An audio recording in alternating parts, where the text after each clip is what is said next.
फरीदाबाद पिछड़ा हुआ क्यों है, ये सोचने का विषय है, हमारे लिए भी, आपके लिए भी और हमारी जनता के लिए भी।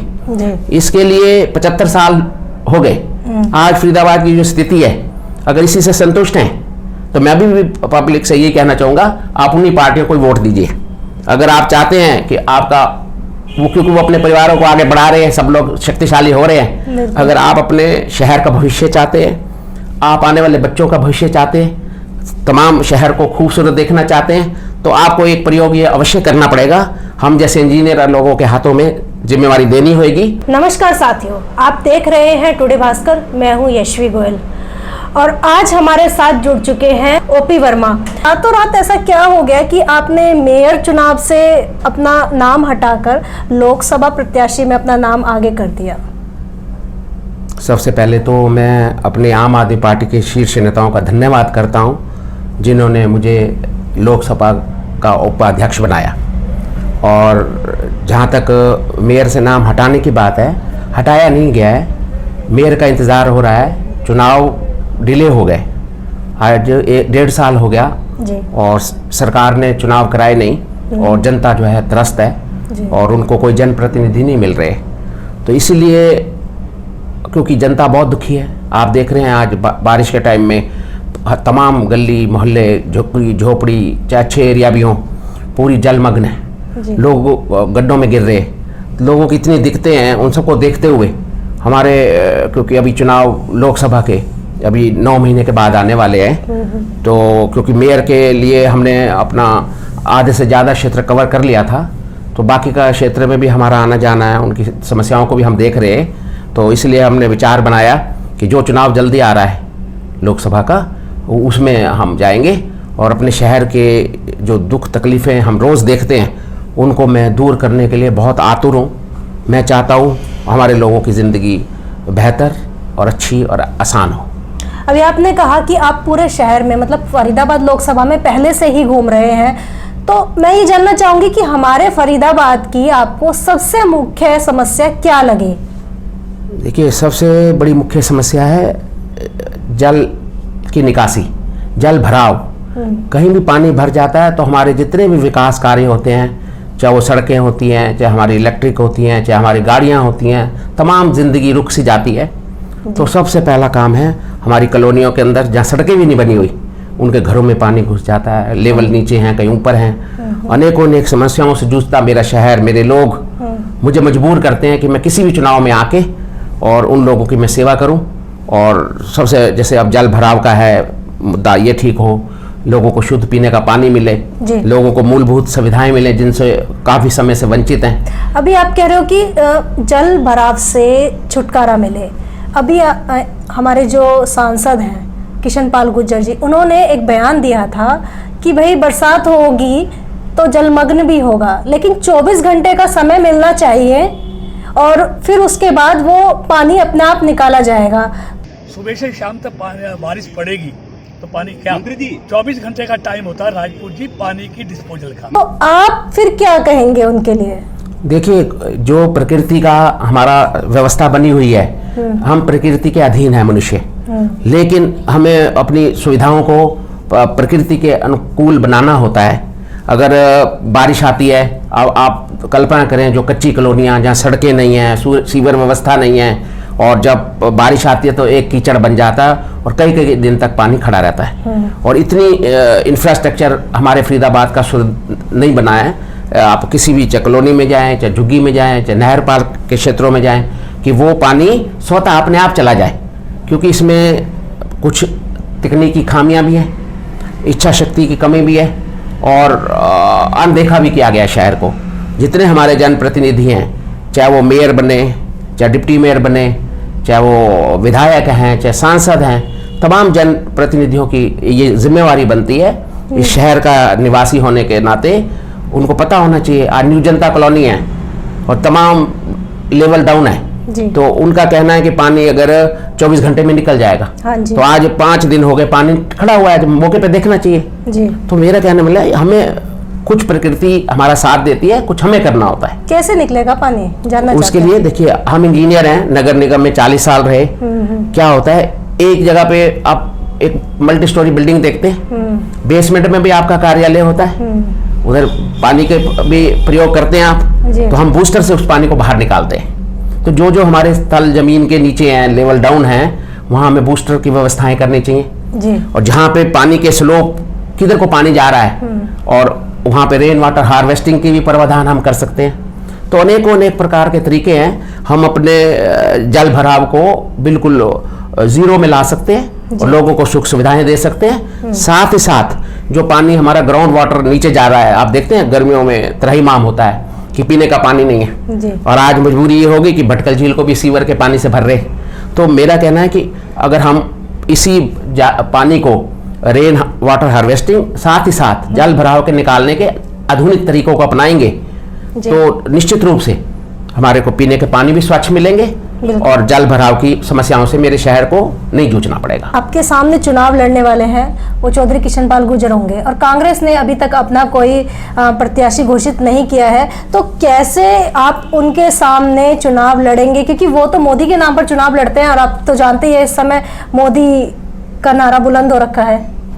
देखिए, अब हमारे प्रधानमंत्री जी की अपनी अलग प्रतिष्ठा है जी। और जहाँ तक क्षेत्र की बात आती है, लोकसभा क्षेत्र की बात आती है, चाहे हमारा फरीदाबाद है, चाहे बल्लभगढ़ है, चाहे होडल है, पलवल है, हसनपुर है, हतीन है, तमाम क्षेत्र जल भराव से भी जूझ रहे हैं। किसानों को आप देखेंगे उनको बिजली नहीं मिल रही है ना, कट भी आग लग रहे हैं और यहाँ पे बिजली की दरें भी बहुत महंगी हैं। इसीलिए अभी 3 दिन पहले हमारे संयोजक अरविंद केजरीवाल जी ने बिजली आंदोलन का आह्वान किया है पंचकुला से। तो उसके लिए हम जगह जगह हमारे कार्यकर्ता, हम लोग सरकार को चेता रहे हैं कि बिजली की दरें कम की जाएं और बिजली सुचारू रूप से मिले और गरीब लोगों को, जैसे हमारी दिल्ली आम आदमी पार्टी ने 200 यूनिट फ्री दी, काफ़ी लोगों को राहत मिली महंगाई के दौर में।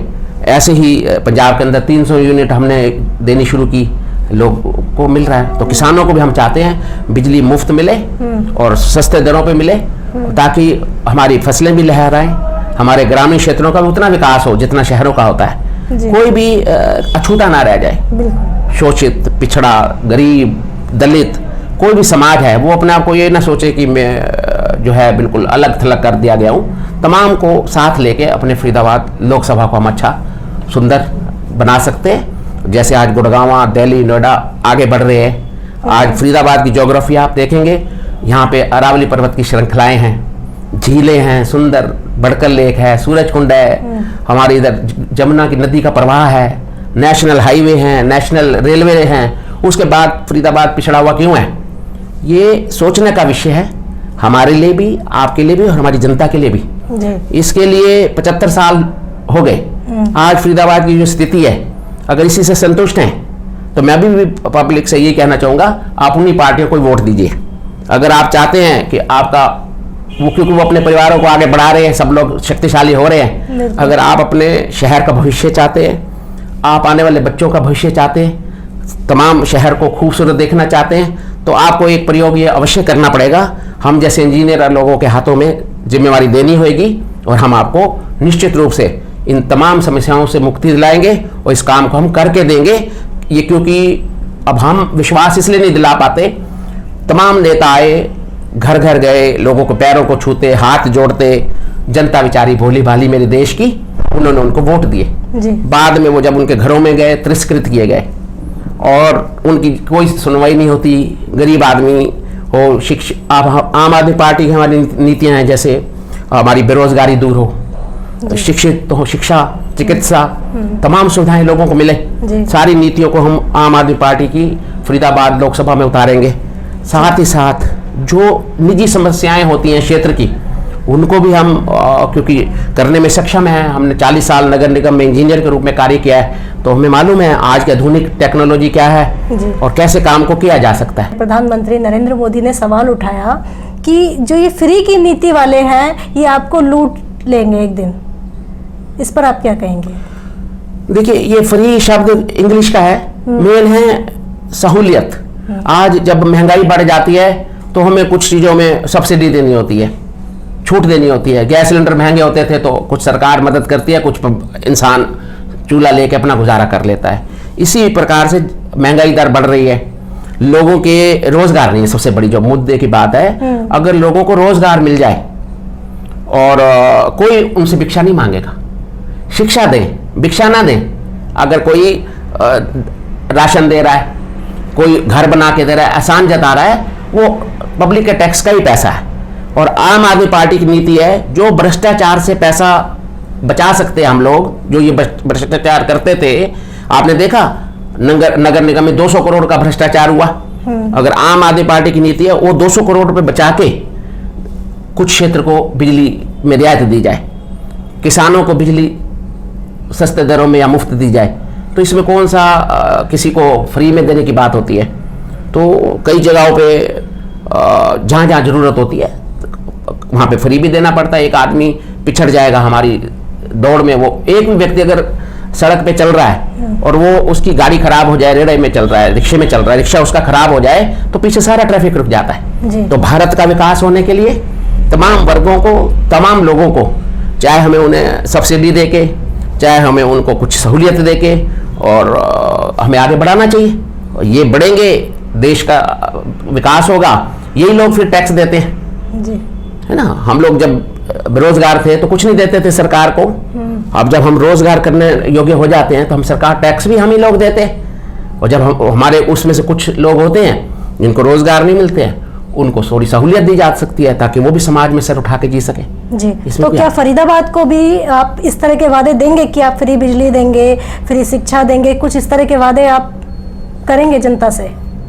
वादे वादे वादे, इन पार्टियों ने जितने वादे किए विश्वास तोड़ दिए लोगों के। आज वादे नहीं, हम प्रतिज्ञाबद्ध हैं, वचनबद्ध हैं और हमने करके दिखाया है। आम आदमी पार्टी ने दिल्ली में जब झुग्गी झोपड़ियों को 200 यूनिट फ्री देने की बात की, मोहल्ला क्लिनिक बनाने की बात की, महिलाओं को बस फ्री यात्रा करने की सुविधाएं दी, अनेकों अनेक जगहों पे जो भी हमने घोषणाएं की तमाम को हमने ज़मीन पे उतारा जी। ऐसे ही पंजाब के अंदर में 300 यूनिट बिजली फ्री दी। जो जो वादे हमारी सरकार आम आदमी पार्टी ने किए तमाम को ज़मीन पर उतारा। लोगों को रोजगार देने का वचन दिया, अब उनको रोजगार मिल रहा है। ओल्ड पेंशन स्कीम देखिए, एक इंसान जब जवानी में होता है काम कर लेता है, जब बुजुर्गी में आता है, अब एमएलए साहब हैं, सांसद साहब हैं, तमाम लोगों को पेंशन भी मिलती है। आप इनके कभी सदन में जाएं तो अगर आपको गाड़ी में जाना है ना कहीं कितनी दूर, 10 रुपए की आपको कार मिल जाती है सांसद को, ओनली 10 रुपीज के किराए पे। तो हमारे लोग जो बाकी लोग हैं वंचित रह जाते हैं सुख सुविधाओं से। तो हमारा भाव है इक्वलिटी ऑफ फंडामेंटल राइट, सबको समानता का भारत देश में सुख मिले। जब सारा नागरिक खुशहाल होगा, हमारा नौजवान, किसान, तमाम फरीदाबाद को मिलेगा, ऐसी कोई सुविधा मिलेगी? निश्चित रूप से। अगर देखिए मैं बताऊं, मैं अपनी नौकरी का कार्यकाल कर चुका हूं और मैं आज अगर बाहर निकला हूं, हर आदमी कुछ ना कुछ अपनी संतुष्टि के लिए घर से बाहर निकलता है जी। कोई कमाने के लिए, कोई किसी कार्य के लिए। तो मैं अपने घर से अगर बाहर निकल के संघर्ष कर रहा हूं तो केवल एक ही उद्देश्य है मेरा, मैं इस फरीदाबाद की मिट्टी में पला बढ़ा हूं और मेरा फरीदाबाद, मेरे फरीदाबाद के लोग, ये तमाम लोकसभा क्षेत्र हमारा बुलंदियों को छुए, जैसे एलिवेटेड रोडें बने। और आप हमें क्यों वोट दो भाई? आपने इतने दिन बीजेपी को दिए, कांग्रेस को दिए, आप उसको संतुष्ट नहीं कर पाए, आपके विकास कार्य नहीं कर पाए। एक मौका आम आदमी पार्टी को दो और आप देखो 6 महीने में देखिए आप यहाँ पे कितना विकास की गति को हम बदल के और तेज कर सकते हैं। बिल्कुल। तो फरीदाबाद में तो देखा जाता है कि जातिवाद बहुत ज़्यादा है और अपने ही जाति के नेता को वो पसंद करते हैं। और जितना मेरा जानना है, मानना है, तो आपकी जो जाति है वर्मा, इधर इस जाति के लोग तो ज़्यादा नहीं रहते हैं, फिर कैसे आप चुनाव जीत पाएंगे? देखिए मुझे सच पूछो, जब कोई नाम नहीं पता लगता था लोग सरनेम लगाते थे, तो मैंने भी देखा कि मैं वर्मा लिख दिया। जाति पाति जो भी चीज़ों से चुनाव चल रहे हैं आज, यही वजह है कि हम लोग गिरावट की ओर जाते हैं। हमारी एक ही जाति, हम भारतीय हैं, हमें एक ही है, इंसान है। तो इसी धारणा के ऊपर हमें अपने क्षेत्र की समस्याओं को देखना चाहिए। भाई आज फरीदाबाद के अंदर जो जो दिखते हैं उनको कौन ठीक कर सकता है। अगर आज हम जाति के व्यक्ति को देख के चुन लो, लेकिन वो अगर उन कार्यों को नहीं कर सकता है, वोट देने का अधिकार 18 साल का बाद शुरू होता है। मुझे बताइए, वो जनता, वो बच्चे क्या दोषी हैं जिनकी अभी उम्र 18 साल नहीं हुई है? सबसे ज़्यादा कष्ट वही झेलते हैं, चाहे वो गलियों में रहते हैं, चाहे बचपन माँ की गोद में रहते हैं, चाहे वो स्कूलों में जाते हैं, उनका निर्णय कौन करेगा? उनका निर्णय उनके माता पिता, जो आज वोट देने का अधिकार जिनको मिल चुका है, वो अपने स्वार्थों को त्यागे, जाति धर्म से ऊपर उठे, लोभ लालच से दूर हटे, एक बार तो अपने शहर के लिए, अपने देश के लिए निस्वार्थ भाव से, वफादारी से काम करके देखें। ये मैं नहीं कह रहा मुझे वोट दो जी, लेकिन व्यक्ति को देके वोट दो, लगे ये व्यक्ति मेरा हमारे फरीदाबाद का कुछ कर सकता है, आपकी आत्मा बताएगी। अगर आपकी आत्मा कह रही है कुछ नहीं कर पाता, मत दो वोट किसी को। थोड़ा सा मंथन करना होगा हमें, तमाम हमारे शहरवासियों को भी, देशवासियों को भी। चलिए, अभी आप आम आदमी पार्टी से अपना दावा कर रहे हैं, तो दिल्ली की बात कर लेते हैं। दिल्ली की अभी अधिकतर वीडियो आ रही हैं कि वहाँ तो पूरा दिल्ली जलमग्न हो चुका है, झीलें बन चुकी हैं दिल्ली की। तो फिर जब दिल्ली में ही काम नहीं कर पा रहे, आप यहाँ कैसे कर पाएंगे? बहुत एक समय था जब दिल्ली के अंदर काम होना चाहिए था। हमारा मास्टर प्लान बना 1976 में। हम लोग आबादी के हिसाब से जो भी हमारी स्टॉर्म वाटर लाइनें होती हैं, सबका हम डिजाइनिंग करते हैं। उसके बाद में ये सरकारें आती रही, इन्होंने कुछ काम नहीं किया। हमारी आम आदमी पार्टी नगर निगम में अभी गई है, और जब तक वो काम कर रहे तब तक ये सीजन आ गया। आप देखेंगे आने वाला जो सीजन होगा, तब तक हमारी आम आदमी पार्टी इन पुराने, जिन्होंने आप पंजाब के अंदर हो, दिल्ली के अंदर हो, अब लोगों को बिजली की दिक्कत होती है, डिस्ट्रीब्यूशन लाइनें नहीं है, स्टॉर्म वाटर, दिल्ली की बात कर रहे हैं। हाँ, दिल्ली के अंदर स्टॉर्म वाटर लाइनें नीचे नहीं है, ऊपर मेन हॉल लगा रखे दोनों कोनों के ऊपर। तो इन लोगों ने भ्रष्टाचार किया। अब जब आम आदमी पार्टी चली गई है, उसको साल 6 महीने 2 साल तो चाहिए ना। जो आज इतने सालों से दिल्ली को अंधेरे में रखा इन लोगों ने, और वहां पानी भराव रहा, हमेशा रहा, बाढ़ें आती थी, लेकिन इन लोगों ने नहीं किया काम। लेकिन हमारा दावा है, हमारी आम आदमी पार्टी दिल्ली को बेहतर राजधानी बना के छोड़ेगी।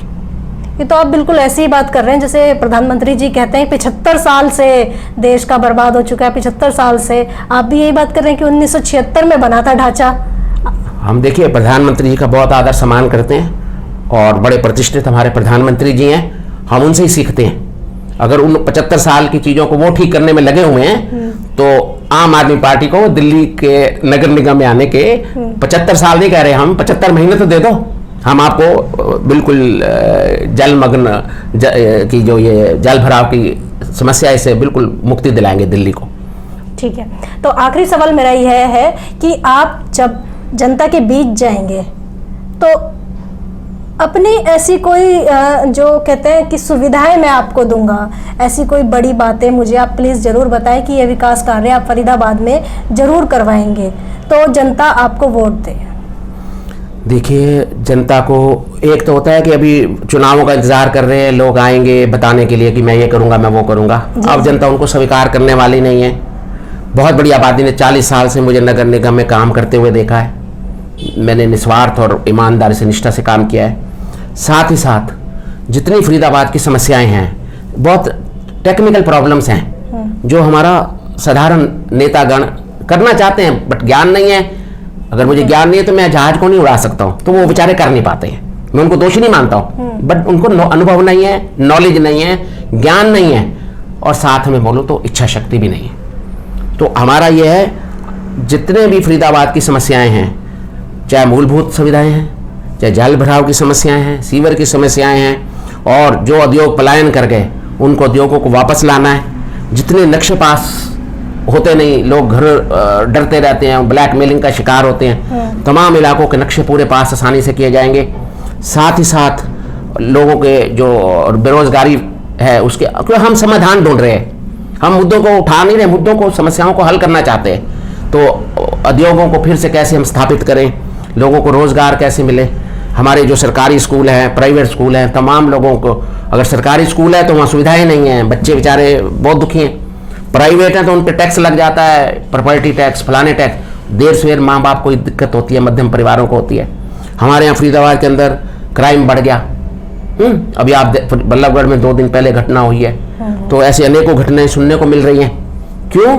लोगों को रोजगार नहीं है, बेरोजगार आदमी भटक रहा है। तो तमाम चीज़ों के ऊपर बारीकी से ध्यान रखते हुए हम फरीदाबाद में कुछ करने नहीं आए हैं, हम आपका हाथ बटाने आए हैं। आप जनता आशीर्वाद दो, हम सब मिलजुल कर अपने फरीदाबाद को एक बेहतर शहर बना के पूरे लोकसभा क्षेत्र चाहे वो फरीदाबाद है, पलवल है, होडल है, हसनपुर है, हतीन है, तमाम जो पिछड़े क्षेत्र भी हैं हमारे काफ़ी इस एरिया में, और चाहे ग्रामीण क्षेत्र है, गांवों का, खास तौर पे किसान में हमारे अन्नदाता बड़ी दिक्कतों से जूझ रहे हैं। गांव में रहने वाले बच्चे बहुत परेशानी में हैं, रेलवे लाइन के साथ झुग्गी झोपड़ी वाले लोग परेशानियों में हैं। इन तमाम लोगों को जो रहते हैं विकास किया जाएगा, और जिनके पास घर नहीं है उनके पास लिए हमारे पास एक न्यू इकोनॉमिकल स्कीम है, और उसके हिसाब से हम उनको मुफ्त में घर देने की भी क्षमता रखते हैं। तो अनेक हमारे पास योजनाएं हैं, 70 प्रकार की योजनाएं हैं जो फरीदाबाद में हम उतारेंगे, और आप देखेंगे ये फरीदाबाद बहुत बेहतर शहर सबके सामने नजर आएगा। तब आप हम पे विश्वास करेंगे कि हमने आज कहा है और करके भी दिखा दिया। बिल्कुल। तो चलिए, आज हमारी बात रही ओपी वर्मा जी से, और यह अपनी इंजीनियरिंग के दम पर फरीदाबाद को बेहतर बनाने की कोशिश करेंगे। बहुत बहुत शुक्रिया आपका हमारे से बात करने में। Thank you.